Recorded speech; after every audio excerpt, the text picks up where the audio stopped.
Anggota Komisi Pemilihan Umum RI yakni Idam Qolik merespons polemik meroketnya perolehan suara Partai Solidaritas Indonesia.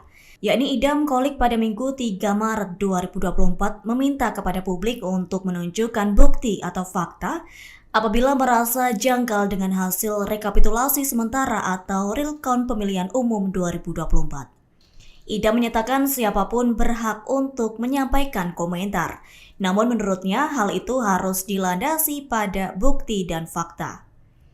Lantas Idam membeberkan bahwa untuk KPU RI sendiri melalui aplikasi Sirekap kerap menampilkan bukti berupa foto data formulir model C. Yakni formulir tersebut menampilkan perolehan suara dari masyarakat yang didapat baik dari KPPS maupun PPLN.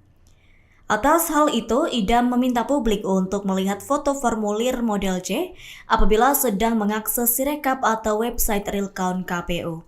Sehingga nantinya bisa melihat secara pasti ada atau tidaknya perbedaan antara angka numerik di Sirekap dengan yang ada di formulir model C. Diketahui sebelumnya Komisi Pemilihan Umum kembali memperbarui data perolehan suara sementara untuk pemilihan legislatif 2024. Dalam update data pada Minggu 3 Maret pukul 13.00 waktu Indonesia Barat, telah terjadi penambahan suara yang terinput dalam Sirekap KPU.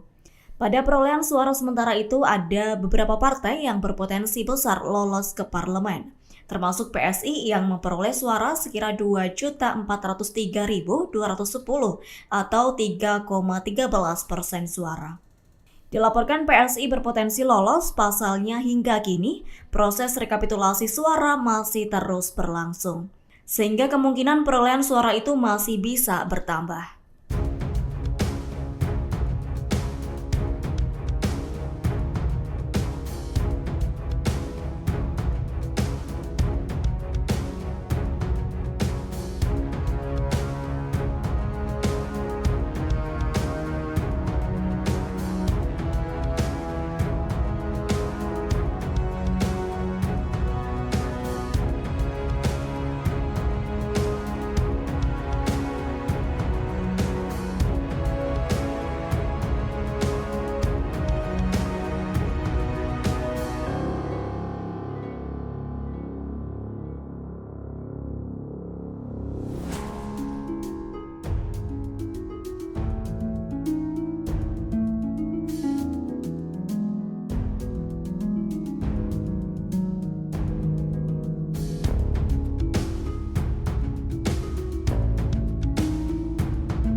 Download Tribun X sekarang, menghadirkan lokal menjadi Indonesia.